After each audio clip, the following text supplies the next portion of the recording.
So ayan, magandang araw sa inyo lahat mga katek, no? Welcome back sa ating Monchim channel. So, meron tayong gagawin ngayon, bali isang TCL 55 inches and Android TV na siguro to. And parang frameless na po siya dito. Ayan, frameless. Ayan. So, bali naka-on na po yung kanyang backlight, ayun, no? Nakailaw na po yung kanyang backlight. Pero wala po tayong makikitang picture diyan. So, pasensya na sa ating malaki kasi to, nasa 155, tapos medyo makalat pa yung mesa natin, so hindi natin makita masyado yung mirror natin. So yun, wala siya picture, backlight lang. Ayan. Kita ba? Ayan, parang jungle yung ating shop. Ayan, backlight lang siya, wala siyang picture. So ang ginawa natin,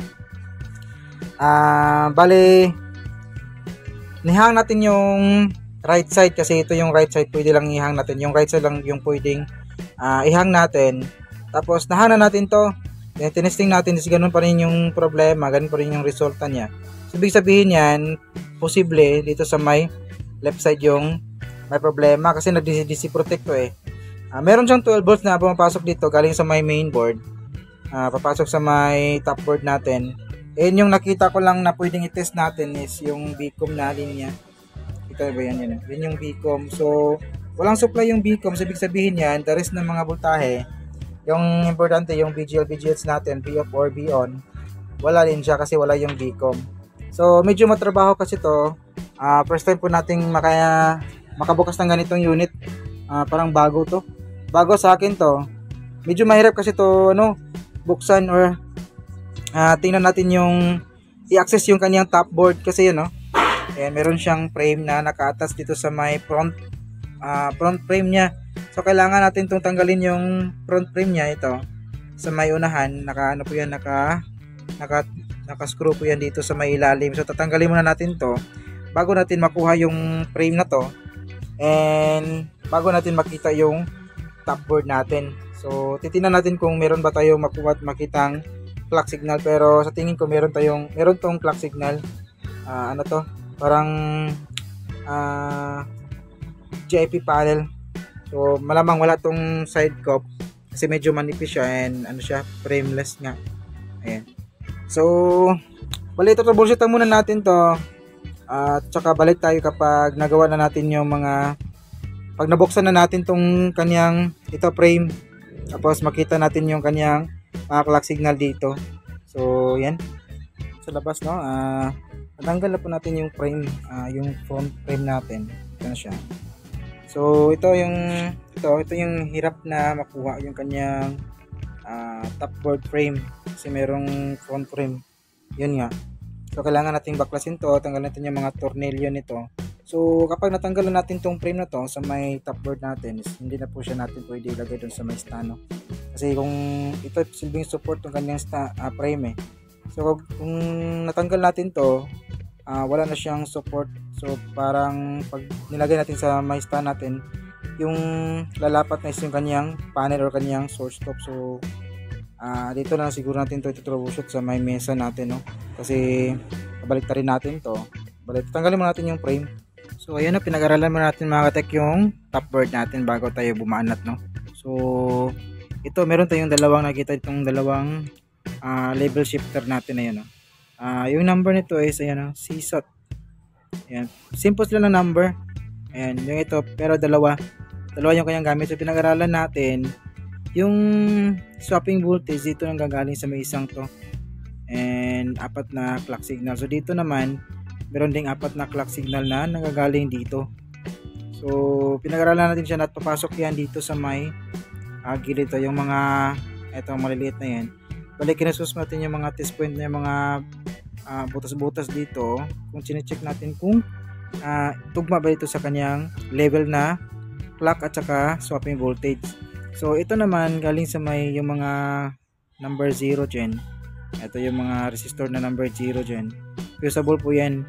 So mula sa may level shifter, dadaan yan ng mga fusible resistor ito. Ayan. Bago yan papasok dito sa may cup natin. So ang gagawin natin ngayon, try natin yung LC1, LC2 muna. Bali itong resistor muna tatanggalin natin. Tingnan natin kung hindi na ba makakonektado yung galing sa may level shifter papuntang source scope dito. Ayan. So balik tayo kapag nagawa na natin, no? So ito, continue tayo mga paps, no? So bali tinanggal na po natin lahat ng mga clock at saka swapping niya dito sa mga resistor yan. Ito yung mga fusible resistor na tinanggal natin yan. So dito siya. Ayan. Tinanggal na po natin lahat, clock at saka swapping. So wala pa ring resulta. So ganun pa yung problema. So buti na lang at hindi tayo nag-cutting dito kasi napakaliit ng linya. Yan, napakaliit ng linya. So mahirapan tayo pag dugtong. So buti na lang at pinag-aralan natin yung unit natin kung pwede ba natin siya ma-disable through by ito mga connecting resistor. So yun nga, pwede naman yan i-jumper kasi fusible resistor naman yan. So medyo nahirapan tayo kasi sobrang liit. I-jumper na lang po natin para may dugtong ulit, no? So dito tayo, napalabas na po natin, lumabas yung ito BGH 28 volts kapag naihang yung ating fusible resistor na to, yung markang, may markang 0. Yan. Pag hinahang mo to, galing yan sa may DC-DC natin. Kapag walang load, ibig sabihin disable natin yung susupplyan ng BGH line natin, lalabas yung 28 volts. Pero kapag naka-load yan, 12 volts lang at the rest ng mga voltahe tulad ng ABDD, BDD 15 at saka yung 8 volts wala siya at saka BCOM. Yung meron lang is yung 3.3, 1.2, 1.8 at saka itong BGL natin.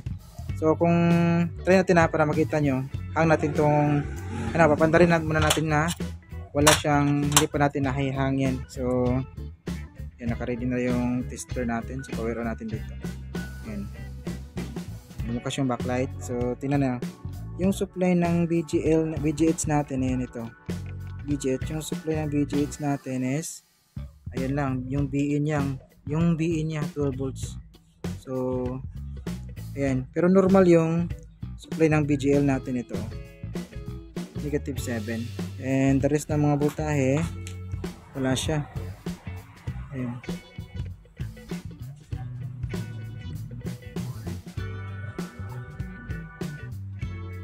Tulad ng ito ABDD, HBEE, tapos yung BEE natin wala yan. So hang muna natin tong connecting resistor na to para makita nyo na lalabas yung voltahe ng BGH natin normal. So ayan, so na yun. So ito, naihang na po natin yung ayan, fusible resistor na yan. So naka disable na po yan. So power on natin. Pag natin bukas yung backlight, so test natin kung lumabas na ba yung normal na BGH supply. Ito siya. Ayan, tingnan nyo. Okay. Ayan, no? Normal na yung BGH supply 28 volts. Kung hang natin yung pagsusuplayan yung itong fusible resistor na to. So dito wala na siya, siyempre naihang natin, so negative na siya. And ito yung dadaanan niya, yung capacitor na to, yung diode nito. Ayan, test natin. Ayan. So naka-crown siya ng 28 volts. So ito yung mahirap. Tapos wala siyang display kasi nga walang papasok na BGH supply sa may panel natin. So medyo matrabaho tong ganitong problema. So magkaroon tayo ng part 2 ng video para hindi na mataas yung video natin, no? Puputulin mo natin to. Kung sakaling makuha natin is magkaroon ng part 2 yung video natin. Pero kapag hindi, i-update pa rin natin, no? So hanggang dito lang muna.